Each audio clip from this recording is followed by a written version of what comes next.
سلام، با سومین اپیزود از سری کار با دادای اکسل تو محیط پایتون در خدمتتون هستیم. بدون معطلی بریم ببینیم این قسمت موضوع چیه.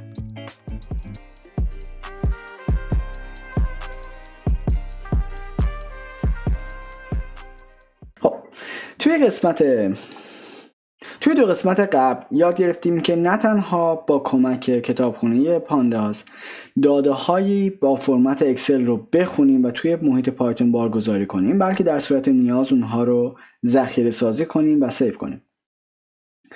در این حال یاد گرفتیم که چطور میتونیم از بعضی از قابلیت‌های پایه‌ای این کتابخونه استفاده کنیم تا یک سری اطلاعات مهم رو راجع به این دیتا فریم ها بگیریم. مثلا از اینکه چند تا ستون داریم، چند تا سطر داریم، محتوای این سطرها و ستون‌ها چجوری ایندکس گذاری شدن و چیزهای از این قبیل. حالا توی این اپیزود میخوایم یکم بیشتر وارد جزئیات بشیم و یاد بگیریم که چطور محتوای داخل این دیتا فریم ها رو دستخوش تغییر کنیم و مهمتر قبل از اون یاد بگیریم که چطور این اطلاعات رو تحلیل کنیم. یعنی توی این اپیزود میخوایم بیشتر راجع به تحلیل عددی محتوای داده های ذخیره شده توی فرمت اکسلمون یکم صحبت کنیم. این چیزی هست که به کرات بچه‌هایی که با دیتا ساینس سر و کله دارن یا کارهای مهندسی انجام میدن باید انجام بدن. در نتیجه احساس کردم که ضروری هست که یک اپیزود رو مطلقاً راجع به این قضیه صحبت کنیم. خب مثل همیشه ابتدا به ساکن نیاز هست کتابخونه پانداز رو بارگذاری کنیم و برای کار تو این جلسه مثل جلسات قبل از دیتا فریم استفاده میکردیم که تقریباً چیزی شبیه به این بود. خب توی این مرحله میخوایم با همدیگه یاد بگیریم یک سری عملیات پیش پردازش رو روی دیتا هامون انجام بدیم. خیلی مهم هست که این کار رو سعی کنیم به صورت کلی یاد بگیریم. به عبارت دیگه تکنیک های این چیزی که میخوایم توی این قسمت با همدیگه صحبت کنیم رو باید فلسفه‌اش رو یاد بگیریم. چرا؟ چون ممکن است تکنیک هایی که من الان برای این دیتا فریم به خصوص استفاده میکنم برای دیتا فریم شما ضرورتی نداشته باشه یا حتی کار شما رو بغرنش‌تر و پیچیده‌تر کنه. پس یادمون نره اینجا بیشتر یک سری تکنیک یاد میگیریم که ما با توجه به نوع دیتا فریمی که داریم باش کار میکنیم، با توجه به اکسلی که باش داریم کار میکنیم، با توجه به نیازهایی که میبینیم لازم هست بعضی از اینها یا ترکیب اینها رو در کنار هم دیگه استفاده کنیم تا دیتای ما به اصطلاح تمیز بشه که بتونیم مراحل بعدی کار رو انجام بدیم.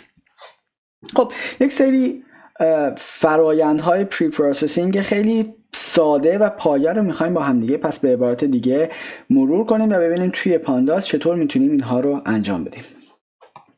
یک بار دیگه بیایم برگردیم برای اینکه بفهمیم این دیتا ست ما مثلا به صورت خاص چه چیزی رو الان میطلبه. برگردیم ببینیم این دیتا فریم ما داره چی میگه. خب این دیتا فریم ما یادمون هست که 3 تا ستون داشت، هولوش 144 تا 145 تا عدد داشت و به نظر می اومد که این ستون ها باید یک سری اعداد باشن. حالا بعضی از اینها از جنس اینتیجر، بعضی از اینها از جنس فلوت، یعنی اعدادی با قسمت اعشاری. مثلا ستون یر ما میدونستیم که این میطلبه که داده های اینتیجر در اون ذخیره بشه، در حالی که دو ستون آخر که مربوط به اوریج دمای جهانی بود لازم بود که اعداد به صورت فلوت یا اعداد اعشاری ذخیره بشن. خب اگه یادتون باشه زمانی که این دیتا ست رو ما بارگذاری کردیم تو جلسات قبل میخواستیم ببینیم که تایپ این داده ها چی هست و برای اینکه این کار رو انجام بدیم اومدیم از یک در واقع اتریبیوتی استفاده کردیم به نام دی تایپ تا ببینیم این وضعیتش چجوریه. و اون زمان بهتون گفتم که چیزی که الان دارین میبینین نشون میده که محتوای ذخیره شده داخل هر کالم یا محور اکسس یکتون یک دست نیست یا حداقل از جنس چیزهایی نیست که پایتون به صورت دیفالت بشناسه. چرا؟ چون چیزی که شما دارین تحویل میگیرین از جنس آبجکت هست و این زمان خودش نشون میده که دیتا تایپ هایی که دارین استفاده میکنین معمولا میکس باشن. خب اولین کاری که ما باید انجام بدیم اینه که این قضیه رو رفعش کنیم، چون به نظر میاد زمانی که ما میخوایم ادامه فرایند رو انجام بدیم این یک مشکله. خب چجوری میتونیم این کار رو انجام بدیم؟ بیایم برگردیم ببینیم دیتا ستمون مشکلش چیه. با یک نگاه سریع تشخیص میدیم که به نظر میاد مشکل این دیتا ست از ستون از ردیف صفر نشد میگیره. ردیف صفر برخلاف بقیه ردیف ها عدد نیست، در واقع یک سری کاراکتر هست و این ردیف هست که کار بقیه دیتا ست رو خراب میکنه. خب چطور میتونیم این ردیف رو حذف کنیم؟ توی جلسات قبل یاد گرفتیم که چطور یک ردیف رو میتونیم انتخاب کنیم یا یک ردیف رو میتونیم از سلکشنمون توی دیتا فریم حذف کنیم. این کار رو مثلا با یک پراپرتی مثل iLook میتونستیم انجام بدیم. اگه یادتون باشه مثلا من این دیتا فریم رو اگر چنین چیزی رو فراخوانی کنم، عملا دارم میگم که تمام محتوای دیتا فریم بجز چیزی که در ردیف اول ذخیره شده رو برای من بازگردون. چرا؟ چون من اینجا دارم میگم ردیفم رو از ایندکس شماره 1 شروع کن. به یاد داریم که ایندکس گذاری در پایتون از 0 شروع میشد. در نتیجه زمانی که من میگم 1 2 نقطه و چیزی در انتهاش قرار نمیدم، عملا دارم میگم که هر چیزی از ردیف شماره 1 وجود داره تا انتها رو برای من برگردون. و اگه من این رو نگاه کنم میبینم که به نظر میاد مشکل حل شده. خب قرار دادن و آپلود کردن دیتا فریم به روز رسانیش کار راحتی هست، مثل تمام چیزهای دیگه که تو پایتون داریم. کافی از این سینتکس ساده استفاده کنیم. من دی بی iLook رو مجددا روی خود دی بی ذخیره میکنم، به اصطلاح آپدیتش میکنم. این کار یک مشکلی داره، هرچند بسیار متداول هست. زیاد میبینیم این اتفاق میفته، بچه ها زیاد این کار رو میکنن. کدهایی که توی دست بچه ها دست به دست میشه برای هومورکاشون، برای در واقع کارهای تحقیقاتیشون یا برای اداره ها و شرکت ها، مخصوصا بچه‌هایی که برنامه‌نویسی جدی انجام نمیدن و صرفا به عنوان یه ابزار بهش نگاه میکنن، زیاد دیده میشه. این یک مشکلی داره که توی جلسه بعدی مفصلا راجع به صحبت میکنیم که چه اتفاقی داره میفته، کی میتونه خطرناک باشه و چطور میتونیم جلوش رو بگیریم. پس این یه قول که جلسه بعد مفصلا راجع به این قضیه صحبت کنیم. تا اونجایی که به این جلسه مربوط میشه این اتفاق خاصی نیست و ضرری برای ما نداره. در نتیجه میتونیم از این سینتکس استفاده کنیم و بریم جلو. خب اگر من این کار رو الان انجام بدم، میبینم که یک ستون از من حذف شد، داده ها الان مشخص شده، به نظر میاد اون ستون دردسرساز از بین رفته. خب بیایم یک دور دیگه برگردیم ببینیم دیتا تایپ ما چی هست. اگر الان من یک بار دیگه بذاریم من این رو خروجی بگیرم، مجددا میبینم که من دیتا تایپس هایی که برای این مشخص شده برای هر کالم، برای هر ستون من، همچنان از جنس آبجکت. یعنی به نظر میاد با اینکه من اون ستون ردیف دردسرساز رو حذف کردم، مشکل من مرتفع نشده. باز برای اینکه این رو مجددا تایید کنیم، میایم یک دونه از عناصر این جدول رو به صورت خاصی که از این المنت ها رو باز میکنیم. مثلا عنصر شماره ردیف 0، ایندکس 0 و برای کالم هم ایندکس 0. مجددا میبینیم که 1880 به صورت عدد به ما خروجی نمیده، بلکه یک استرینگه. خب مشکل چیه؟ اگر من بیام حالا مثلا حتی ستون 0 رو نگاه کنم، میبینم هنوز این رو به عنوان آبجکت میشناسه. چرا این اتفاق داره میفته؟ خب مشکل اینجاست که زمانی که اون دیتا ست رو شما خوندید و لود کردین، پایتون نوع دیتا تایپ رو مشخص کرده و سیو کرده و با کارهایی که شما الان انجام میدین ضرورتی نمیدیده که برگرده و اون اتریبیوت رو مجددا به روز رسانی کنه و اینجا اونجاییه که دردسر شما شروع میشه و لازم هست یکی از فرآیندها و به روز رسانی ها رو خودتون به صورت دستی انجام بدین. حالا چطور میتونم من این کار رو انجام بدم؟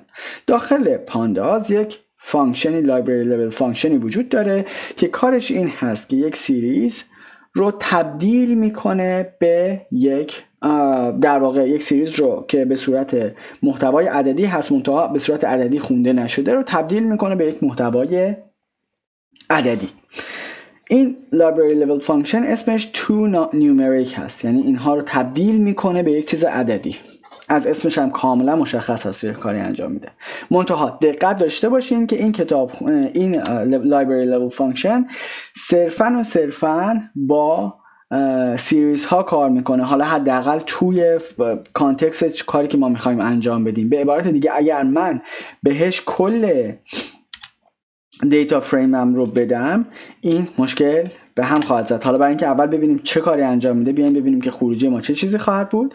همونجوری که میبینید اینها ظاهرا یکی هست، با این تفاوت عمده که اینجا دی تایپ به جای آبجکت تبدیل شد به اینتیجر 64. در نتیجه این تشخیص داد که محتوایی که داخل این سیریز ذخیره شده، کالم شماره 0 من، این با ایندکس شماره 0 من، از جنس عدد اینتیجر هست. منتها به فرض ممکنه به ذهنتون برسه که خیلی خب من میخوام این رو روی کل دیتا فریم پیاده کنم. آیا این قابلیت وجود داره؟ که متوجه میشین این قضیه امکان پذیر نیست. چرا؟ چون این library level function صرفاً برای سیریز ها کار میکنه. حالا اگر با لیست یا تیپل ها یا آرای های تک بعدی هم کار میکنید این قضیه ممکن هست. منتها این روی یک دیتا فریم که ذاتاً چند بعدی هست قابل پیاده سازی نیست. حالا چه کار باید انجام بدیم که این کار رو بتونیم پیاده سازی کنیم؟ چند روش وجود داره که بتونیم این رو ما برش گردونیم و من میخوام با توجه به چیزهایی که یاد گرفتیم اینها رو دونه دونه با همدیگه مرور کنیم. خب برای اینکه ما یک در واقع فانکشنی رو روی تمام المنت های تمام سیریز هایی که تمام ستون های یک در واقع دیتا فریم پیاده سازی کنیم، یک در واقع متدی وجود داره به نام اپلای. توی نیومریک کسایی که با آرای هم کار کردن این متد براشون آشناست. کاری که این متد انجام میده این هست که میاد روی تمام ستون‌ها یک تابع مشخص رو پیاده سازی میکنه و در واقع خروجی رو بهتون برمیگردونه. بیایم برگردیم ببینیم که این چطور کار میکنه. مثلا فرض کنید که من یاد گرفتم که تابعی که میخوام پیاده سازی کنم روی یک ستون چی هست. این تابعی که من میخوام استفاده کنم یه همچین فرمتی داره. من میخوام این تابع رو روی تمام کالم های DB اون دیتا فریم من پیاده سازی کنم. خب پس برای این کار اول DB apply رو استفاده میکنم و بعد اسم اون فانکشن رو فراخوانی میکنم. مجدد خیلی خیلی ضروری هست که تو ذهنتون داشته باشین که من اینجا رو به عنوان اسم تابع رد کردم، نه اون تابع رو فراخوانی کردم. یعنی چی؟ یعنی من اینجا اومدم اسم رو بدون گذاشتن پرانتز قرار دادم، چون قرار هست این تابع به ازای هر کالم اجرا بشه، در صورتی که اگر شما پرانتز رو بذارین اون تابع همون لحظه اجرا میشه. پس خیلی ضروری هست که این تابع رو با این فرمت به این در واقع متد پس کنید و به عنوان یک ورودی بدین تا بتونه روی هر کالم این رو پیاده سازی کنه. خب زمانی که این کارو کردین این میاد روی هر کدوم اینها پیاده سازی میکنه و به شما خروجی رو میده. منتها دقت داشته باشین که اگر صرفا این کار رو انجام بدین خروجی شما روی تابع اصلی تغییری نخواهد گذاشت. حالا در ادامه خواهید دید چرا. چون مثلا اگه من الان دی تایپ رو اینجا استفاده کنم میبینین که همچنان به صورت آبجکته، در صورتی که اگر من روی این دی تایپس رو سوار کنم میبینین که ماجرا عوض شد. من برای اینکه باز بعدها بتونین این کد رو ببینین در صورتی که نیاز داشته باشین این رو به این فرمت قرار میدم.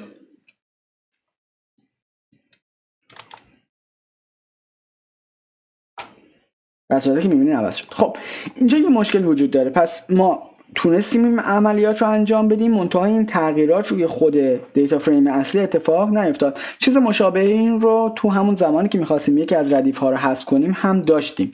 برای رفع این مشکل چیکار می‌کردیم؟ میومدیم تابع رو آپدیت می‌کردیم خیلی راحت. یه سینتکسی می‌نوشتیم که تابع اون دیتا فریم مساوی هست با دیتا فریمی که یک سری عملیات روش اتفاق افتاده. اینجا هم میتونیم این کار رو انجام بدیم و دیتا فریم رو بروزرسانی کنیم و الان می‌بینیم که دیتا فریم ما تشخیص داد که باید برای ستون اول از دیتا تایپ اینتیجر استفاده کنه، ستون دوم فلوت و ستون سوم هم فلوت. خب حالا یادتون هست جلسه اول راجع به یه در واقع متدی صحبت کردیم به نام describe که می اومد مشخصات آماری یک دیتا فریم رو خیلی شسته رفته به ما میداد. الان اگر ما برگردیم و از اون describe استفاده کنیم و یک بار دیگه دیتا فریممون رو آنالیز کنیم ببینیم که اطلاعاتی به مراتب بیشتر از چیزی که اون جلسه اول دیدیم در اختیار ما قرار میداد. اگه یادتون باشه اون جلسه ما فقط 2-3 تا ستون داشتیم که خیلی اطلاعات پایه رو به ما میداد. چرا؟ چون اونجا تشخیص نمیداد که ما داریم با اعداد سر کله میزنیم. میزنیم. الان داستان عوض شده. الان میدونه که هر ستون جنس عددی هستند و چطور باید اینها رو تحلیل کنه. مثلا الان من میدونم که تعداد هر کدوم محتوای هر کدوم این ستون ها چقدر هست، میانگینشون چقدر هست، استاندارد دیویژنشون چقدر هست، مینیمم، چارک اول، چارک دوم یا همون میانه، چارک سوم و چارک چهارم یا همون ماکسیموم رو من برای هر کدوم این ستون ها دارم میبینم. یعنی در واقع یک سری اطلاعات آماری بسیار مفید رو خیلی مختصر با یک فانکشن بسیار ساده، با یک متد خیلی ساده من تونستم به دست بیارم. اینجا هرچند لازم هست یه نکته رو هم بهتون بگم. یک در واقع متد دیگه ای وجود داره که شما میتونستین ازش استفاده کنین. حالا هرچند هم متد هست هم library level function که شما میتونستید اون سیریز رو با توجه به اون تبدیلش کنید به اینتیجر. یعنی به جای اینکه توی نیومریک استفاده کنید، یه راه دیگه‌ش این بود که از متد در واقع از تایپ استفاده کنید که این میتونست روی یک سیریز سوار بشه و شما بهش بگین این رو مثلا تبدیلش کن برای من به اینتیجر. این فرقی نداشت. حالا اینجا اینتیجر چون اینها اعداد اعشاری هستن تبدیل میشن عملا به یک سری 0 و 1. اگر من اینها رو مثلا تبدیلش کنم به فلوت، مجددا این میبینین که این اتفاق میافتاد. حالا اینتیجر رو نشون دادم که ببینید تغییراتش عملا چی هست، ولی من میتونستم روی تابع اصلیه در واقع این رو هم سوار کنم. منتها فرقش چی بود و چرا این رو اونجا استفاده نکردم و به جاش رفتم سراغ تو نیومریک به عنوان متدم که به اپلای در واقع بدم برای اینکه این تبدیل اتفاق بیفته. دلیلش این بود که اگر من میخواستم این رو تبدیلش کنم به در واقع به عنوان تابع بدم، خروجی این برمیگشت به این که من این رو ورودیش رو فلوت بذارم یا اینتیجر. خب به این زمان که اصلا گذاشتن این ورودیه خودش میتونه سخت باشه که متغیر باشه. حالا اگه قرار بود یک چیز ثابت بذارم، من یا ارزش ستون اولم رو از دست میدادم، چون مثلا ممکن بود من میخوام همه اینها رو تبدیل کنم به فلوت، در نتیجه ستون اول من به جای اینکه عدد اینتیجر باشه تبدیل میشد به فلوت، یا برعکس دو ستون بعدیم رو باید تبدیل میکردم به اینتیجر که در نتیجه عملا من اون اعداد اعشاریم رو از دست میدادم. پس در نتیجه من گفتم صرفا این متد رو ببینید، باهاش آشنا بشین، هرچند برای اون کانتکستی که ما می‌خواستیم انجام بدیم این متد شاید بهترین گزینه‌مون نبود. اینجا همون جایی هست که بهتون میگم که خیلی لازم هست بدونید که میخوان چه کاری انجام بدین، چون ممکنه برای یک کار مشخص چند آپشن وجود داشته باشه و با توجه به کاری که شما میخوان انجام بدین بهتر است یکی از اینها رو انتخاب کنید. خب من قبل از اینکه وارد قسمت تحلیل عددی بشه احساس کردم که یه چند تا در واقع متد یا در واقع library level function دیگه هم وجود داره که میتونه بهتون کمک کنه. الزاما برای این دیتا ست ممکنه کاربردی نداشته باشه، ولی ممکنه شما یه دیتا ستی داشته باشین که الان دارین باش کار میکنید و نیاز داشته باشین این متد ها یا این در واقع فانکشن ها رو بلد باشین تا با دیتا ستتون کار کنید. من اینجا 2 تا دیتا ست رو خواهم ساخت و در ادامه خواهیم دید که این library level function ها یا متد ها چجوری پیاده سازی میشن و چه کاربردی دارن. منتها این دیتا فریم هایی که من دارم میسازم ممکنه یکم سینتکسش براتون الان عجیب باشه، خیلی نمیخواد خودتون رو درگیر کنین. جلسات آتی زمانی که میخوایم دیتا فریم ها رو بیشتر بسازیم، یکم تو عمق قضیه بریم و ببینیم چجوری کار میکنن، این سینتکس براتون خیلی راحت تر خواهد شد و میفهمین که چرا و چجوری این اتفاق داره میفته. صرفا الان برای من همین کافی است که بدونید که الان من یه دیتا فریمی دارم که محتواش یه همچین چیزی هست که در واقع 3 تا ستون داره و 5 تا سطر. بعضی از محتوای این ردیف ها عملا عین هم هست. مثلا الان ردیف شماره 0 و ردیف شماره 1 عملا تکرار شدن. این توی دیتا ست های واقعی ممکنه وجود داشته باشه و چیزی باشه که شما هم بهش نیاز نداشته باشین. اگر بخواین اینها رو حذف کنید، یک در واقع متدی وجود داره به نام drop duplicate. شما این رو میتونید روی یک دیتا فریم سوار کنید و کاری که انجام میده این متد این هست که از همونجور که از اسمش برمیاد، اولین المنت که ذخیره کرد اگر چیز مشابهش رو دید اونها رو شروع میکنه به حذف کردن. مثلا اینجا من ایندکس شماره 0 رو ذخیره کردم، ایندکس شماره 1 با چیزی که تو حافظه این متد وجود داشت چک میشه و چون چیز مشابهی وجود داره اون دراپ میشه و کنار میره و بعد شروع میکنه به خوندن ردیف دوم، سوم، چهارم و هر چیزی که جدید هست رو اضافه میکنه و جز چیزهایی هست که در ادامه مسیر چک میکنه. خب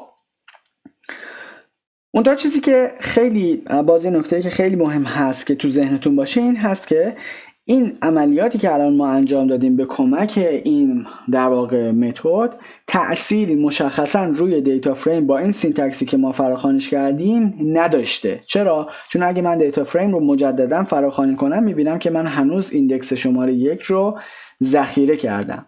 برای اینکه این اتفاق نیفته اکثر متد ها و بیلتین لایبرری لول فانکشن هایی که توی پانداز وجود داره، همینطور توی نامپای، معمولا یه آرگومنتی دارن به نام اینپلیس.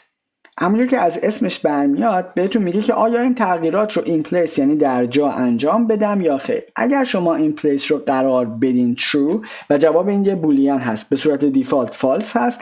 اگر شما این رو تغییر بدین به true، در واقع دارین میگین که تمام تغییراتی که داره اتفاق میفته رو خود df ذخیره کن.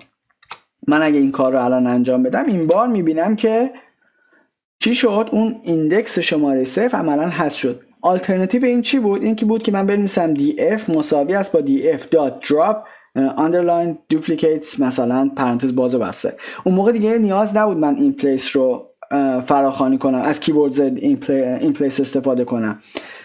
هرچند این به نظر میاد سینتکس یعنی هر دو یک کار رو انجام میده، هرچند به نظر میاد که هم سینتکس شیکتری هست و حرفه‌ای‌تر به نظر میرسه. خب بریم سراغ یک در واقع متد دیگه ای که احتمالاً باز توی بقیه دیتا ست ها ممکنه به کارتون بیاد. باز در نظر بگیرید که من یه همچین دیتا فریمی دارم. چیزی که اینجا اتفاق میفته برای من مهم نیست که متوجهش بشین. من یه دیتا فریم دارم، ابعادی مشابه چیزی هست که قبلا داشتم. اینجا یه تفاوت داره. من اینجا 2 تا در واقع داده خالی میبینم. حالا اینجا من از کتابخونه نامپای استفاده کردم تا نامپای نن رو بسازم. در واقع نامپای نن نماینده چیزی هست که داده‌ای براش وجود نداره.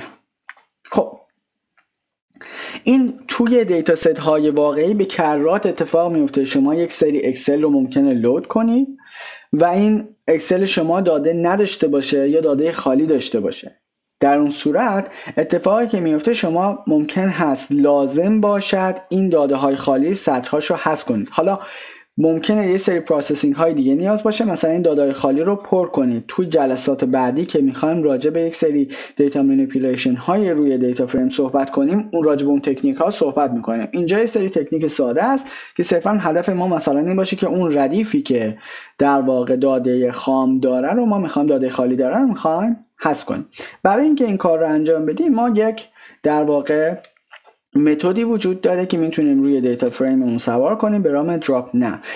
عملا اون تمام داده هایی که به صورت نال یا نن وجود داره رو میاد حذف میکنه و ما یه دیتا ست فارغ از داده خالی به همون تحویل میده. مجددا نکته‌ای که وجود داره این هست که این عملیات به صورت این پلیس انجام نمیشه. مثل چیزی که قبل دیدیم، اگر میخوایم این اتفاق بیفته باید کیبورد آرگومنت این پلیس رو بهش بولیان true پس کنیم، بهش بدیم تا این در واقع عملیات اتفاق بیفته در همون روی همون دیتا فریم.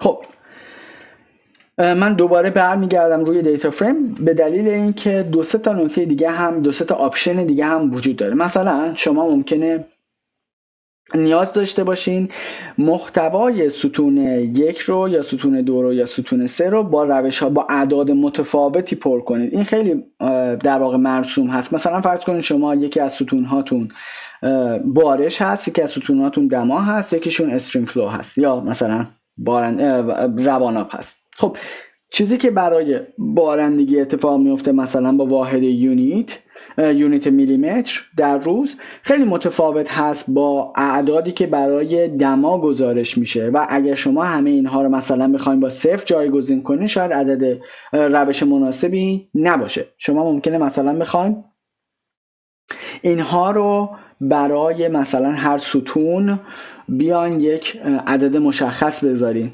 خب برای اینکه این کار رو انجام بدین چی کار میکنید؟ اولا بیایم یاد بگیریم که اگه بخوام یک عدد ثابت بذاریم چه کاری انجام میدیم.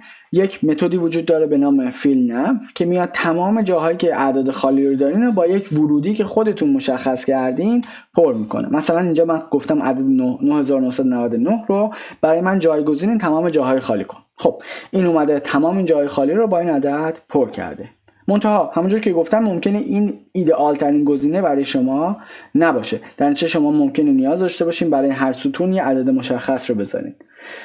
توی اون شرایط شما نیاز دارین به یه ساختار پیچیده‌تری برای ذخیره کردن دیتاهای ورودیتون. برای این کار شما نیاز به یه دیکشنری دارین. باز بچه‌هایی که با اصطلاح دیکشنری آشنا نیستن و میخوان بدونن چی کار میکنه، صرفا برای شما همینقدر کافی تو این مرحله که بدونین که دیکشنری در واقع یک چیزی هست که یک سری یک سری المنت رو وصل میکنه به یک سری المنت دیگه. در واقع یک چیزی مثل ایندکس کردن با یک سری چیزهای المنت های دلخواه هست.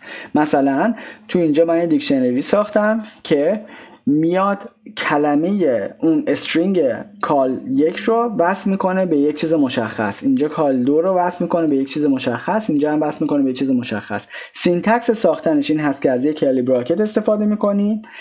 اون عبارت اول، اون چیزی که به عنوان کلید استفاده میشه یا کی استفاده میشه رو توی قبل از دو نقطه و بعد اون چیزی که میخوایم بهش وصلش کنیم یا ارزشش یا ولیوش توی بعد از اون دو نقطه قرارش میدیم و بعد اگر آیتم های بیشتری داشته باشیم با ویرگول اینها رو از همدیگه متمایز میکنیم. خب این محتوا رو که الان من ساختم به عبارت دیگه دارم به این فانکشن میگم که من برای ستون اول، اگه دقت کرده باشین من تمام این کلیدهایی که به عنوان این دیکشنری برای این دیکشنری استفاده کردم عنوانهایی هست که برای هدرهایی هست که برای این دیتا فریم وجود داشته. پس میتونید حدس بزنید که من دارم میگم که برای ستون اول چیزی که میخوام من جایگزینش کنی اگر عنوان خالی دیدی این عبارت هست، حالا یا این محتوا هست. برای ستون دوم این محتوا و نهایتا برای ستون سوم این محتوا رو جایگزین کن. و اگر من این رو الان پیاده سازی کنم میبینید که من اومدم برای ستون سوم مثلا عدد 9999 رو جایگزین کردم، در صورتی که برای ستون دوم من اومدم یه استرینگ نن رو همه با حروف لورکیس جایگزین کردم. حالا چون توی ستون اول عملا داده خالی وجود نداشتم از اون استفاده نشده، چیزی که به عنوان ولیو برای ستون اول پس شده. مجددا لازم به ذکر نیست که این روی خود دیتا فریم تأثیری نداره مادامی که شما یا این رو مستقیم خودتون آپدیت نکنید به صورت دستی با اون سینتکسی که دیدیم یا این عملیات رو به صورت این پلیس انجام بدید که الان من اینجا میتونم این رو بهتون نشون بدم.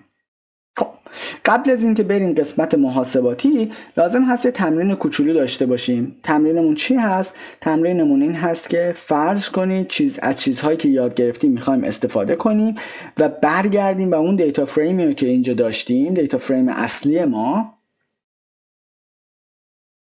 اگه برگردیم اینجا میخوام کاری کنید که ستون در واقع دوم یا سوم، حالا برمیگردم نگاه میکنم دقیق بهتون میگم، به جای اینکه با دو تا دسیمال پوینت دو تا رقم اعشار نشون داده بشه ما این رو تبدیلش کنیم به یک رقم اعشار. حالا فرق نداره ستون دوم سوم، از نظر محاسباتی همه کار شما یکی هست. من اینجا نوشتم میخوام ستون دوم رو این عملیات روش انجام بدیم. برای راهنمایی هم بهتون گفتم ما هم یک در واقع بیلت این فانکشنی داریم به نام راوند که این کار رو این عملیات تبدیل رو انجام میده و توی خود کتابخونی پانداز هم یک در واقع لایبرری لول فانکشنی وجود داره به نام راوند که این میاد یک ورودی رو میگیره و تبدیلش میکنه با هر تعداد رقم اعشاری که خواستید. تفاوت این دو تا این هست که یکی از اینها با داده های اسکیلر کار میکنه، با داده های ورودی منحصر به فرد تکی کار میکنه، در صورتی که دومیه این قابلیت رو داره که روی یک مجموعه از داده ها پیاده سازی بشه.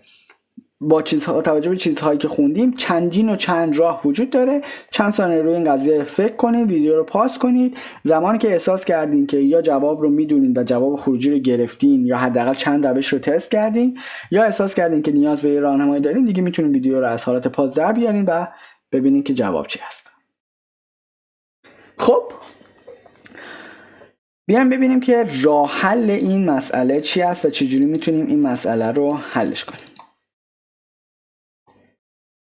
بیایم اول یه مقدار کار با در واقع راوند رو یه مروری بکنیم. راوند به صورت بیلت این فانکشنی که توی خود کتابخونه پایتون به صورت دیفالت وجود داره یه همچین چیزی هست. شما میتونید یک عدد فلوت رو بهش بدین و بعد براش مشخص کنید که چند تا رقم اعشار من میخوام این رو گردش کنم. این در واقع عدد دوم پوزیشنال آرگومنت نیست. حالا برای بچه‌ای که حرفه‌ای‌تر هستن و میخوان بدونن در واقع چه اتفاقی داره میفته، اینجا یک کیورد آرگومنت هست به نام n digits.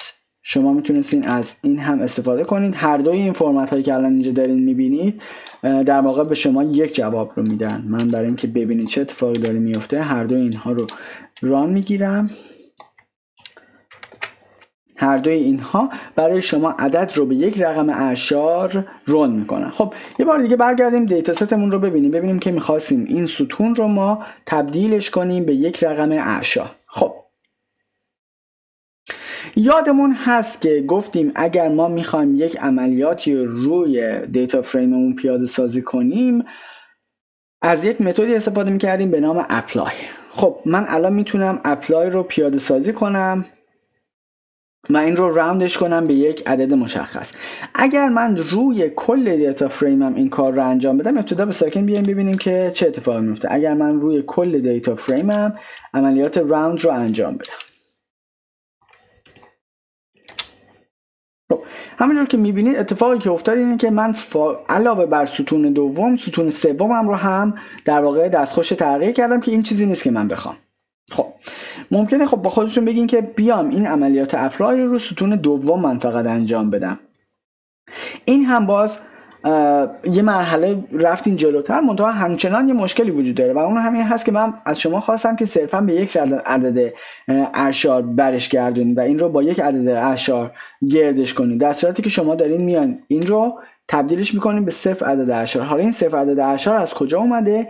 به صورت دیفالت اگر شما تابع راوند رو فراخوانی کنید عدد n digits به صورت صفر لود میشه. این کیورد آرگومنتی که وجود داره برای این عدد صفر هست. خب چیزهایی که تا الان ما یاد گرفتیم به ما این اجازه رو نمیده که اینجا من این در واقع محتوا رو دست بزنم و تبدیلش کنم به اون کیورد آرگومنتی که میخوام که مثلا عدد یک هست. چرا؟ چون اگه من این کار رو بکنم تابع رو انگار فراخوانی کردم و ما بقیه مواقع که میخوام این تابع رو پیاده سازی کنم در واقع چیز کالبلی نیست، صرفا یک خروجی هست که ما داریم این کار رو انجام میدیم. برای اینکه ببینید در واقع تفاوت اینها چی هست بگذارید من یک دور این رو انجام بدم. پس اگه من این رو انجام میدادم این با این فرمت این رو میگرفتم، در صورتی که اگر مثلا میگم من تو ذهنم این باشه که n digits مثلا عدد 2 رو بذارم، اتفاقی که میاد میگیره اینه که میگه که من یک missing argument دارم و اون missing argument هم چیه؟ اون missing argument هم این هست که این رو به من ندادی و من اگر این رو الان بهش بدم، بذارید اینو به عنوان گزینه سوم بهتون نشون بدم که چه اتفاقی داره میفته. پس این ارور به من میداد اگر من این رو با این فرمت فراخوانی میکردم. خب اگر من باز مثلا فرض کنیم بخوام که اینجوری بهش پس کنم، مجدد این هم دستخوش ارور میشه. چرا؟ چون شما در واقع دارین یک خروجی رو میخواین اجراش کنید در صورتی که خروجی شما یک عدد هست و قابل خوندن نیست. نهایتا ممکنه بگم آقا خب خود راوند رو اصلا روی من اون دادم پیاده سازی کنم. یعنی چی؟ یعنی بیام بگم که من راوند رو میخوام با این فرمت اینجا اصلا کامل این رو من میخوام فراخوانی کنم. این چه اشکالی پیش خواهد اومد؟ این برای شما جواب رو خواهد داد، منتها اتفاقی که میفته این هست که شما هنوز این رو داخل خود دیتا فریمتون وارد نکردین. توی ادامه راهی رو بهتون نشون میدم که احتمالاً هم میتونین حدس بزنین که چطور میتونین این کار رو انجام بدین. منتها بیایم برگردیم و ببینیم که اگر میخواستم من از همون متد اصرار داشتم از متد اپلای استفاده کنم باید چه کاری رو انجام میدادم؟ خب برای اینکه این کار رو انجام بدم من میتونستم بیام یک تابع جدید بسازم. این یه مقدار لولش ممکنه برای بچه‌ای که به صورت ابتدایی دارن کار میکنن یه مقداری پیچیده بشه که جای نگرانی نیست. صرفا سعی کنید گوشتون با این اصطلاحات آشنا بشه. باز مجددا اگر عمری باقی بود و فرصتی باشه خیلی دارم میخواد یک دوره مقدماتی پایتون رو هم بسازم و بچه‌ای که علاقه‌مند هستن اون ویدیو رو ببینن. حتما مجدد میگم اگر بتونید کامنت یا لایک بذارین برای این ویدیو، من حتما اگه احساس کنم چیزی هست که راغب هستین اون ویدیو مجموعه ویدیو هم به زودی روش شروع می‌کنم به کار کردن. خب کاری که من اینجا انجام دادم اومدم که یک تابع بدون نام رو با کمک لامدا ساختم. این رو میتونستم حالا به این فرمت یا فرمت اون سینتکس معمول پایتون یه تابعی رو بسازم. منتها اینجا من میخوام اندیجیت رو ست کنم رو عدد شماره 1. من اگر این کار رو انجام بدم در واقع این رو اپلای کنم روی در واقع تابعم، به دلیل اینکه این تابع دیگه صرفا ورودیش x هست و این قسمتش فیکس شده روی عدد 1 به جای عدد 0، به من همون خروجی رو خواهد داد، مشابه چیزی که من با تابع راوند داشتم. این تابع راوند رو هم البته این رو هم بهتون یادآوری کنم، ممکنه با توجه به اینکه چه ورژنی از پایتون رو استفاده می‌کنید ممکنه این برای شما جواب نده. این رو هم میتونستم با اون فرم سینتکس در واقع تابع قدیمی، در واقع سینتکس جامع‌تر تعریف تابع استفاده کنم، هیچ فرقی نداشت، هر دوی اینها به من جواب میداد. خب یادمون نره که تغییراتی که من اعمال کردم هیچ کدومش روی تابع پیاده سازی نشده، هرچند من اگه الان این رو روی اون در واقع چیز پیاده سازی کنم به من داره جواب میده. خب حالا اگر بخواین اون خروجی رو، این چیزهایی که الان ما 3-4 روش رو با هم دیگه دیدیم اینها ذخیره کنیم داخل اون ستون، مجددا از همون سینتکسی که ما تا الان برای در واقع بروز کردن کل دیتا فریم استفاده کردیم میتونستیم استفاده کنیم. منتها این گاهن میتواند منجر به وارنینگ هایی بشه که یه مقداری توضیح دادنش برای این مقطع ممکنه گیج کننده باشه. میگذاریم این مطلب رو زمانی که وارد در واقع دستکاری کردن دیتا فریم ها شدیم عملا بازش میکنیم و با جزئیات بیشتری روی این مانور میدیم. پس تا اینجا 2-3 تا روش رو دیدیم که بتونیم مثلا این عملیات رو روی یک ستون مشخص انجام بدیم. این در واقع یک نمونه چشمه‌ای هست از کارهایی که عملا ما توی سشن های بعدی با جزئیات بیشتری انجام خواهیم داد. خب این هم از قسمت در واقع یاد گرفتن محتویات یک سری کارهای پیش‌پردازش های مقدماتی که روی دیتا فریم ها ما میتونیم انجام بدیم. مجددا عملیات پیش پردازش داده ها بسیار میتونه پیچیده تر از این باشه، هم از نظر اسکیل پیاده سازیش هم از نظر اسکیل محاسباتیش. ممکنه شما نیاز باشه عملیات بسیار پیچیده تری ترکیب از تکنیک هایی که دیدیم یا تکنیک هایی به مراتب پیچیده تر رو استفاده لازم باشه بکنید و ممکنه اصلا هیچ نیازی هم به هیچ کدوم اینها نباشه. صرفا میخواستم بهتون بگم که با توجه به تیپ دادتون شما به عنوان کسی که دارین با اون دیتا سر و کله میزنه باید ببینید که چه چیزی مورد نیازتون هست تا برین سراغ اون و اون رو استفاده کنید. خب پس بعد از اینکه پری پروسسینگ رو روی دیتاتون انجام دادین و مطمئن شدین که الان دیتاتون با اون فرمتی در اومده که میتونین باهاش کار کنید، بیایم یک سری کارهای آماری رو ببینیم که روی داده هامون چجوری میتونیم پیاده سازی کنیم. مجددا بیشتر دیتا ست هایی که ما باهاش سر کله میزنیم مخصوصا بچهای مهندسی دیتا ساینس ماهیت عددی دارن. حالا اگه کامل دیتا ست اینجوری نباشه قسمت عمده دیتا ست هامون این ماهیت رو دارن. میخوایم یک سری ترفندهای ساده رو یاد بگیریم که توی کتابخونه پانداز خوشبختانه بسیار استفاده از اینها راحت هست. خب بیایم یک بار دیگه دیتابیسمون رو بارگذاری کنیم، ببینیم که دیتابیسمون چه فرمتی داره و بعد ببینیم که چطور میتونیم این کارها رو انجام بدیم. راجع به دیسکرایب مفصلا ما صحبت کردیم، دیتا فریممون رو دیدیم که یک ستون اینتیجر داره، 2 تا ستون فلوت. راجع به دیسکرایب مفصلا صحبت کرده بودیم، دیگه ضرورتی نمیبینم که راجع به صحبت کنیم. منتها یک سری کارهایی هست، یک سری عملیاتی هست که توی آمار ما زیاد اینها رو میبینیم. با توی این در واقع کتابخونه پانداس، این توابع تعریف شدن، حالا گاهن یا به صورت متد یا به صورت library level function، یعنی خارج از اون که روی چه دیتا فریمی روی دیتا فریم کار میکنید یا روی سیریز میتونید از این عملیات استفاده کنید. گاهن نه، صرفا مختص یک آبجکت تایپ مشخص است، مثلا برای سیریز یا برای دیتا فریم ها. جلوتر راجع به این مسئله احتمالا صحبت خواهیم کرد، اما چند تا از این در واقع فانکشن ها رو با هم دیگه میخوایم الان مرور کنیم. خب یکی از دو تا از توابعی که خیلی زیاد ممکنه باهاش روبرو بشین و احتمالاً کاربرد هم داره، توابع مکس و مین هست که از اسمش کاملا مشخص هست که به شما ماکسیموم و مینیموم رو تحویل میده. منتها دلم میخواد به ساختار جوابی که الان ما اینجا داریم میگیریم یکم دقت کنیم، چون در ادامه راجع به این که این ساختار چرا اینطور هست و چطور میتونیم این رو تغییرش بدیم با توجه به دیتا فریمی که داریم باهاش کار میکنیم در ادامه صحبت خواهیم کرد. منتها چون این دیتا فریم الان در واقع ساختار استانداردی داره که مد نظر پانداس هم بوده، جوابهایی که میگیریم نیاز به تغییر دادن اعداد دیفالت این فانکشن ها نیست. در واقع چیزی که داریم تحویل میگیریم همون چیزی هست که انتظارش رو هم داریم. مثلا من الان دارم برای سال میبینم که خب مکسیموم عدد برای سال یک عدد هست، برای ستون نو اسموتینگ چیزی که روش فرآیند تلتیف کردن داده ها اتفاق نیفتاده یک عدد هست، و برای لوئیس هم یک عدد رو دارم میبینم. یعنی در واقع این عملیات روی هر ستون اتفاق افتاده. برای مینیموم هم همینطور هست. حالا در ادامه راجع به این قضیه صحبت خواهیم کرد که چرا این اتفاق افتاده و اگر نیاز به تغییرش باشه با توجه به ساختار داده هامون چطور میتونیم این کار رو انجام بدیم. صرفا بیایم متد ها رو یاد بگیریم که اینها چه متد هایی هستن، چه گزینه هایی داریم و چطور میتونیم از اینها استفاده کنیم.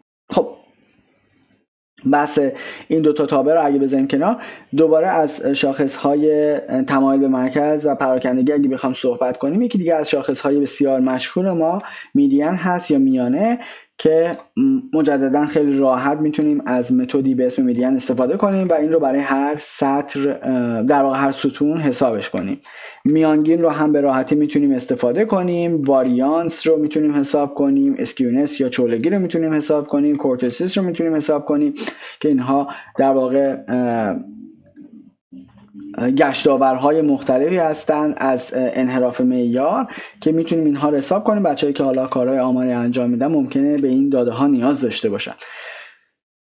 میتونیم چارک های مختلف رو حساب کنیم.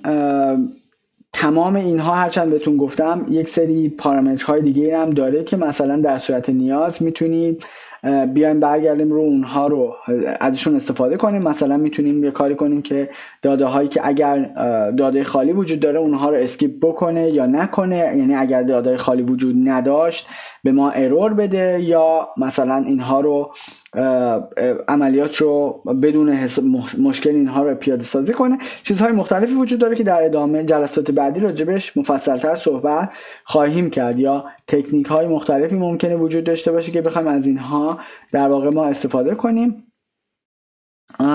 که جلسات بعدی مفصل‌تر راجع به این صحبت خواهیم کرد. منتها توی زمانی که بحث چارک ها میشه، شما یکی از مشخص‌ترین چیزهایی که باید به عنوان ورودی میتونی بهش بدین اینه که من چارک چندم رو میخوام. مثلا من میتونم اینجا بگم که چارک سوم رو میگم، این کیویی که الان من دارم به عنوان یک کیورد آرگومنت میدم در واقع مشخص میکنه که بین عددی بین 0 و 1 هست. اگر عدد 1 رو بدم به هم ماکسیموم رو میده، اگر عدد 75 رو مثلا بدم یعنی چارک سوم رو به هم برگردونه. حالا برای اینکه این رو اطمینان حاصل کنید که این داره اتفاق میفته، مثلا اینجا دقت کنید که من عددهایی که دارم میگیرم همون چیزی هست که اینجا هم دارم میبینم. یا اگر من 25 صدم رو بدم، اینجا میبینید که اعدادی که دارین میگیرین مربوط به این هست. یا اگر عدد 1 رو بدم مربوط به ماکسیموم میشه. پس این هم جزء چیزهایی هست که میتونید ازش استفاده کنید و چارک ها رو برای اون در واقع هر ستون حساب کنید. خب دو سه تا در واقع متد دیگه هم وجود داره که الزاما کارهای آماری نیست، منتها اینها رو هم احساس کردم جای خوبی هست که اینها رو با هم دیگه مروری داشته باشیم قبل از اینکه برسیم سر همون بحث نهاییمون که راجع به بردارها هست. راجع به محورهای قضیه هست. خب سه تا از این فانکشن ها که در واقع خیلی هم دو تا از این فانکشن ها که خیلی هم کاربرد دارن nlargest و nsmallest هست. در واقع این کاری که انجام میده این هست که میاد با توجه به ستونی که شما به عنوان ورودی براش مشخص کردین 5 تا یا یه تعداد مشخصی از ورودی هاتون رو به ترتیب، حالا با توجه به اینکه nlargest رو فراخوانی کردین یا nsmallest رو براتون به ترتیب به عنوان خروجی بهتون میده. فکر میکنم دیدن جوابش خیلی راحت تر باشه تا بفهمین چه اتفاقی داره میفته. اتفاقی که افتاده اینه که من روی این دیتابیس اومدم گفتم 5 تا از داده های بزرگم رو، بزرگترین ورودی هام رو با توجه به ستون نو اسموثینگ به هم به عنوان خروجی برگردون، که خب من بزرگترین عدد رو دارم میبینم اینجا و شروع میکنه اومدن به پایین.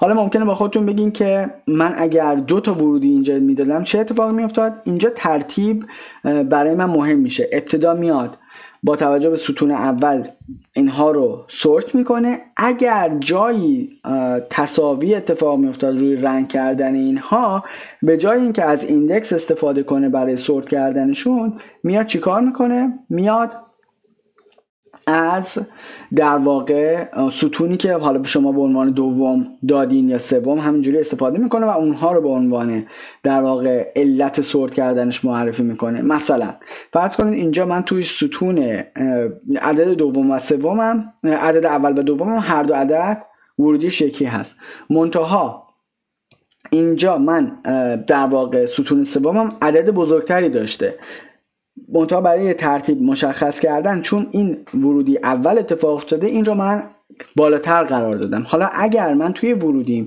هر دو ستون رو به عنوان در واقع معیار اوردر کردن یا سورت کردنم قرار بدم، اتفاقی که میفته این هست که ایندکس شماره 141 ورودی من توی ایندکس شماره 141 میاد بالا قرار میگیره.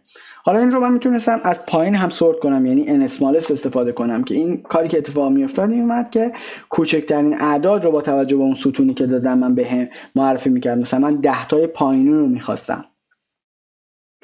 همچنین یه متدی وجود داره که به شما اجازه رو میده که اعداد منحصر به فرد رو توی هر ستون ببینید. مثلا من الان میدونم که 143 تا عدد منحصر به فرد توی در واقع ستون یر وجود داشته، برای ستون‌های بعدی این اعداد کمتر شده. توی این دیتابیس خاص الزاما شاید این چیز خیلی مفیدی نباشه، ولی ممکنه توی دیتابیس های شما این تکنیکی باشه که به کارتون بیاد و اطلاعات مفیدی بهتون بده.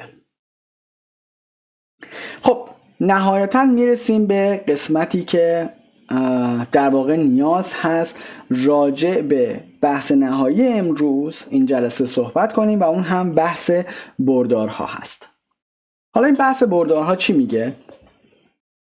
من برای اینکه بتونیم بحث بردارها رو کامل باز کنیم و بفهمیم چه اتفاقی داره میفته، احساس کردم بد نیست یک طور از یه فانکشن دیگه استفاده کنیم که جلسه بعدی در واقع قرار هست راجع بهش مفصل‌تر صحبت کنیم. صرفا اینجا میخوایم ببینیم که این عملیات چیکار داره میکنه. از اسمش تقریبا مشخص هست، سام میگیره، یعنی جمع میکنه محتوای اون دیتابیسمون رو. من اگه الان این رو پیاده سازی کنم، میتونید حدس بزنید که داره میاد روی هر ستون اعدادی که درش وجود داره رو جمع میکنه و برای هر ستون یک عدد رو گزارش میکنه. خب من این رو میتونم تست کنم که آیا این کار داره اتفاق میفته یا نه. این برای بچه‌هایی که میخوان یکم پایتون رو جدی‌تر یاد بگیرن بعد نیست به عنوان تمرین این رو خودشون انجام بدن. کاری که من کردم اومدم یه وریبل رو به صورت موقت تعریف کردم، ارزشش رو دیکلیر کردم که 0، ارزش 0 رو درش گذاشتم و بعد اومدم یک لوپ زدم، یه حلقه زدم روی تمام المنت هایی که داخل ستون نو اسموثینگ وجود داشته و بعد اعداد اینها رو ریختم و جمع کردم به صورت هر دور آپدیتی، این ارزش رو به روزرسانی کردم. خب این چیزی که اینجا داره اتفاق میفته در واقع چیزی جز این نیست. من دارم میگم nsum value مساوی است با nsum value به اضافه i. این سینتکس در واقع همین رو داره میگه. پس در واقع من هر دور دارم این ارزش رو با i جمع میکنم و سام رو هی آپدیت میکنم. به عبارت دیگه دارم مجموع اون ستون رو به دست میارم. اگر این کار رو من تست کنم میبینم که بله، مثلا من برای این ستون دوم عددی که گرفتم با اون عددی که اینجا گزارش شده یکی هست. خب حالا چرا اینها رو گفتیم؟ میخوایم ببینیم که اون عملیاتی که داره اتفاق میفته چرا به من روی ستون جواب میده و چطور میتونم من این رو تغییرش بدم. ببینید یک جور بد نیست بیایم برگردیم ببینیم توی یک محتوای دو بعدی من چه چیزی دارم. خب اگه فرض کنیم که این دیتا فریم من هست، همونجور که به اون دفعه جلسه قبلی راجع به این قضیه صحبت کردیم، من به دلیل اینکه دارم با یک داده اکسل سر و کله میزنم محدود هستم به 2 تا محور مشخص. یعنی داده هایی که من لود میکنم توی 2 تا محور ذخیره میشن، محور ستون با ایندکس شماره 0 و محوری با ایندکس شماره 1. خب ایندکس شماره 0 رو من گفتم این مربوط به چی هست؟ مربوط به ردیف ها و اینجا مربوط به چی هست؟ به ستون ها. خب عملیاتی که داره روی تمام عملیات هایی که تا الان دیدیم، از جمله مین، سام یا هر کدوم اینها که راجع به صحبت کردیم، اتفاقی که میفته برای اینکه این محاسبات رو انجام بده به صورت دیفالت فقط روی یکی از این محورها اتفاق میفته، نه روی کل هر دو محور. منظورم چی است؟ اگر قرار بود مثلا یه چیزی مثل سام روی هر دو محور اتفاق افتاده باشه، من کافی بود تمام ارزش های این رو با هم دیگه جمع کنم و این رو به عنوان خروجی بهتون بدم، در صورتی که این اتفاق نمیفته. چه اتفاقی میفته؟ من میام صرفا عملیات رو روی یک محور انجام میدم. بای دیفالت، یعنی به صورت پیشفرض، پانداز تنظیم شده که بره سراغ محور شماره 0، عملیات رو روی محور شماره 0 انجام بده. این به چه معنی خواهد بود؟ به این معنی خواهد بود که این عملیات محور شماره 0 رو کلپس خواهد کرد. یعنی چی؟ یعنی سعی میکنه این محور رو آگمنتش کنه، جمعش کنه، تجمیعش کنه. مثلا من اینجا 3 تا ستون دارم، این میاد برای مثلا فرض کنید جمع کردن دارم، تمام اعدادی که توی این ستون وجود داره رو با هم دیگه جمع میکنه و خروجیش رو به عنوان اولین ورودی در نظر میگیره. پس اینجا شد ارزش شماره 1، مثلا فرض کنید x1. بعد میاد سراغ ستون شماره 2، ارزش رو میریزه اینجا و نهایتاً ارزش شماره 3 رو هم به دست میاره و این رو به عنوان خروجی به من تحویل میده. به عبارت دیگه مثل این میمونه که من دارم برای هر ستون عملیات جمع رو انجام میدم. مثلا اینجا کالم شماره 1 هست، اینجا کالم شماره 2 هست و اینجا کالم شماره 3 هست. من هر کدوم اینها رو انگار دارم به این وصل میکنم. پس یعنی این اعداد ماحصل جمع ستون شماره 0 هستن. خب حالا ممکن بود که بیایم یه دور دیگه برگردیم ببینیم میخوایم چیکار کنیم. ممکن بود که من این عملیات رو بخوام روی سطر انجام بدم. یعنی چی؟ یعنی من میخوام کلپس رو روی این محور انجام بدم. اگر میخواستم روی این محور انجام بدم چه اتفاقی میافتاد؟ فرض کنیم من اینجا مثلا این تعداد 100 داشتم. خب من میومدم مجددا اینها رو با هم دیگه این بار جمع میزدم و به عنوان خروجی تحویل میدادم. درسته؟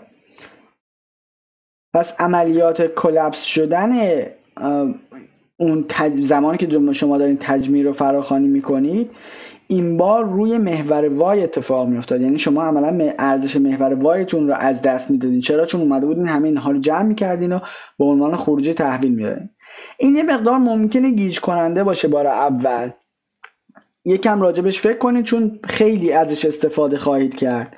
معمولا اگر شما ساختار داده هاتون به گونه ای باشه که داده هاتون توی ستون های مختلف، یعنی ستون ها ماهیتش با هم دیگه متفاوت باشه، مثل چیزی که الان داریم میبینیم، اون چیزی که به صورت بای دیفالت تعبیه شده، یعنی همون اکسس شماره 0، مشکل شما رو حل میکنه، نیاز به تغییری نیست. منتها فرض کنید یه کیسیو که من اومدم روی هر ردیف اون یعنی فرض کنید تمام اون تیبل من الان پیوت کنه بچرخه و به جای اینکه من محتویات مثلا سال رو توی یک ستون ذخیره کنم، توی سطرها ذخیره کرده بودم.